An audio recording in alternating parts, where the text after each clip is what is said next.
introduction to percussion class. It was the smallest class I've ever had. I think there were 11 students total, and 6 of them that continued and made it all the way through their senior year, some of them doing percussion or doing symphonic band, in addition to doing, intro to percussion, intermediate percussion, advanced percussion. So I'll bring them up one at a time, and then I'm going to give you roses and have you go out to your audience member. I'm going to bring up the lights really quick while I'm thinking about it.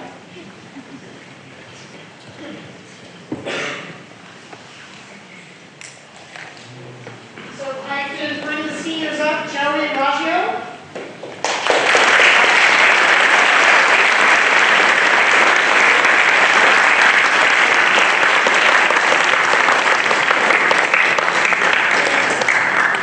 Okay, and then Armand Piffy.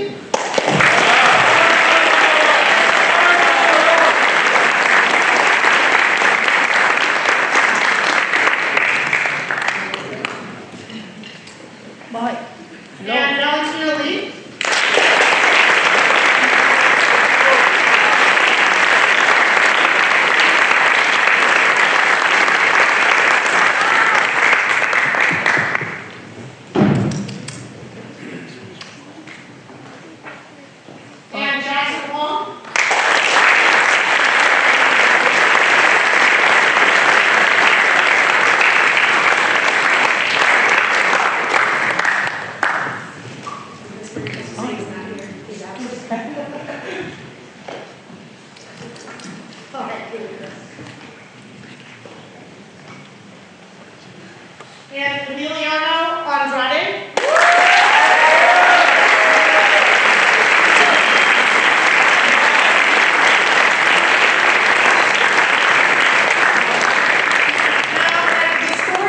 I could go back to the very first concert with these gentlemen and Introduction to Percussion and all the great stories and stuff. They're just really exceptional young people who are going to go on to do great things. I think since there's just a few of them up here, I kind of want to, speak to them. Ben, you did symphonic band, pep band, percussion ensemble. Emiliano, you did jazz ensemble.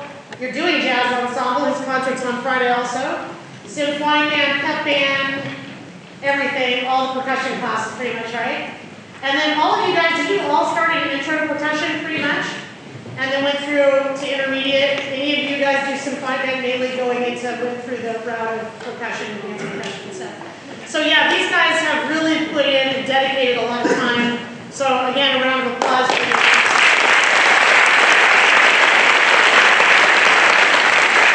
Loves getting a brand new pair of SD1. So all of these seniors get this from Mrs. Bryant as a little gift.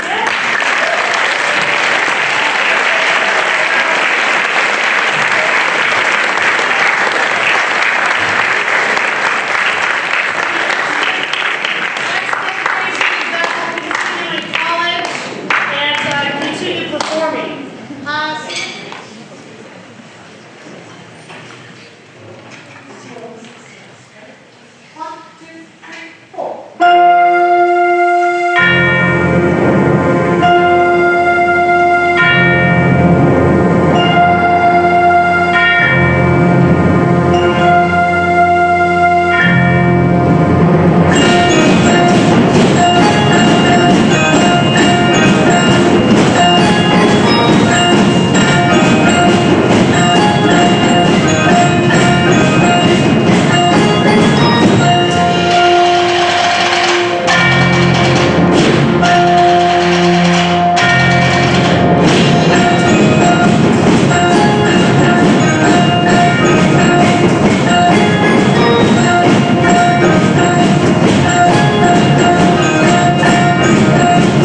to give out. So in the voting for advanced percussion, for most outstanding, these two individuals were tied.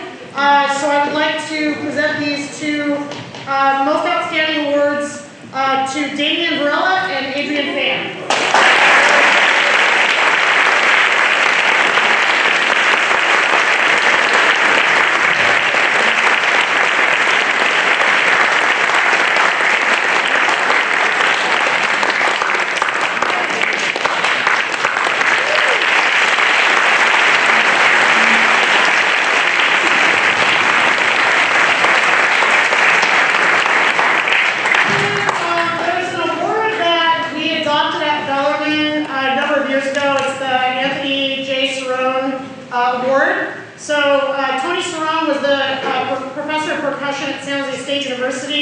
He's local, lives in Los Gatos. He's still going strong. He lives between Los Gatos and South Carolina. He's had some health issues over the years, but he is the most published pedagogical percussionist in the world. And a lot of the music that we play is either influenced by him or some of the things we've done are by him. A lot of the students, previous students through Bellarmine in the early 2000s used to study with Tony Cerrone. And so I had contacted him about, I don't know, maybe about 8 years ago, and I said, hey, we want to do a yearly award to give away in your name, and he obviously was flattered. I'd love to try to get him here sometime. It just didn't happen that he was in Los Gatos this time, and he doesn't travel as much as he used to. I want to say he's probably close to 90, maybe he's 88 or 89 maybe.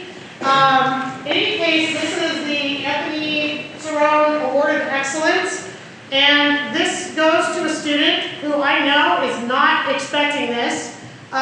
He was a student that started out, was a pretty good pianist coming in, did a little percussion but not a lot, worked very, very hard, contributed to percussion ensemble as well as going through symphonic band and pep band.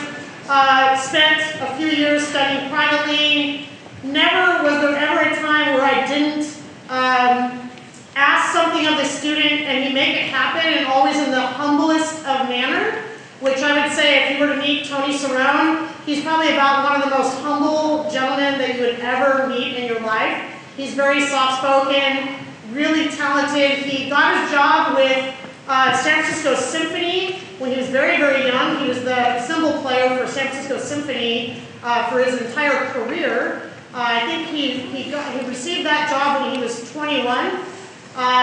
He was recorded at Juilliard as a 16-year-old in some of the earliest recordings with the New York Philharmonic that were the Great Performances albums. So if you're a classical musician buff, if you know they look like newspapers, and it's like kind of black and white, and it's called the Great Performances. So Tony Cerrone, as a 16-year-old, appeared as a student percussionist at Juilliard playing a xylophone on a piece called Carnival of the Animals. In any case, a lot of Tony's persona and who he is as a person and his character and everything, when I look at the student who really should have this, it was very logical that the person receiving it this year should be Ben Tran.